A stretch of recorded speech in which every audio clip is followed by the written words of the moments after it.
It's our last big adventure of my friend's trip, so of course we have to make it count.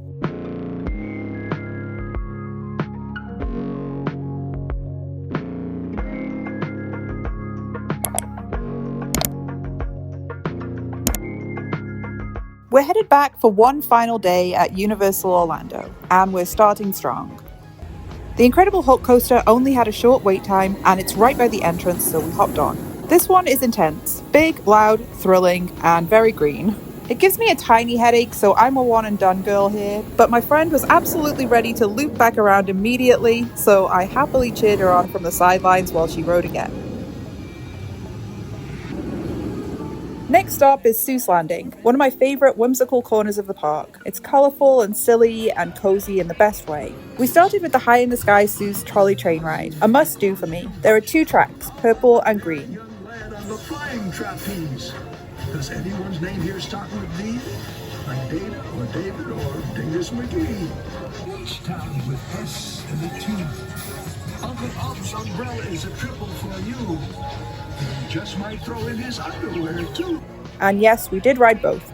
Is the special train that copies any sound. It's the echo-maniacal, super reliable, sounding like all day and night Audiomatic Express. The green line is my favourite because it goes through Circus McGurkus and just feels extra magical. Listen to this.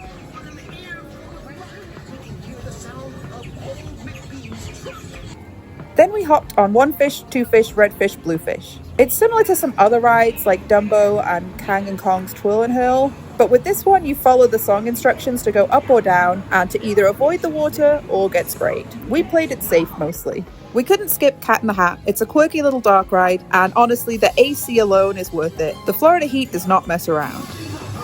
See the fish in the pond? They should not fly kites in a house they should not.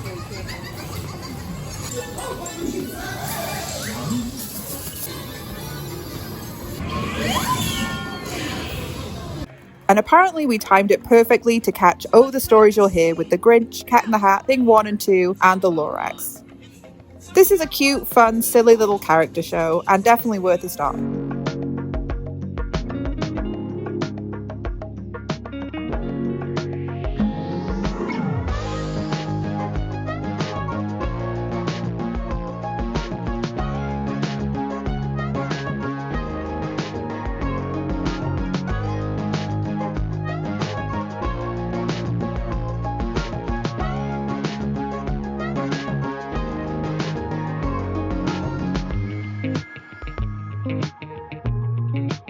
And we couldn't end our time at Seuss Landing without hopping on the Carousel, a carousel full of quirky, whimsical creatures.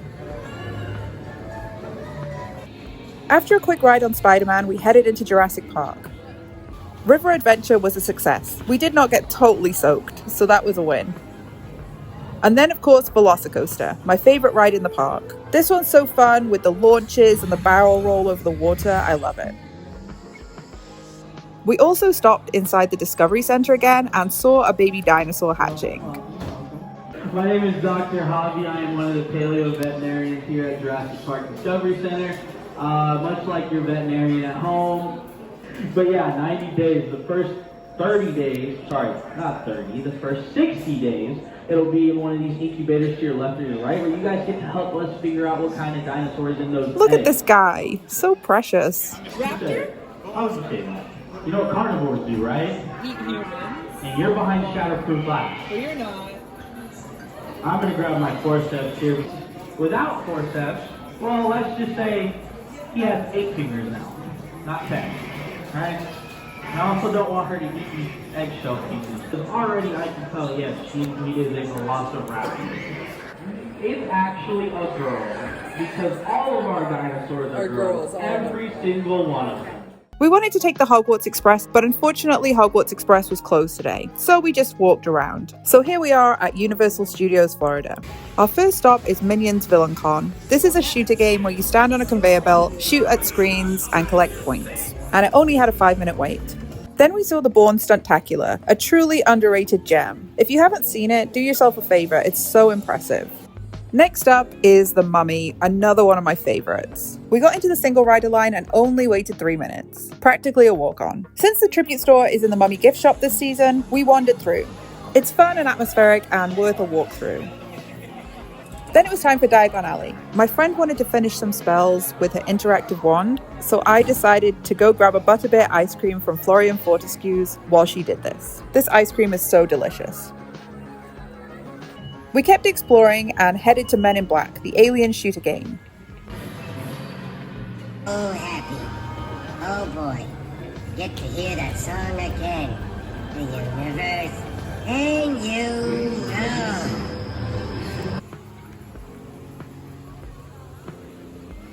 Then another one of my favorites, E.T. It's a classic. Weird, wonderful, and cozy. I really enjoy riding this ride and I wanted my friend to experience it too.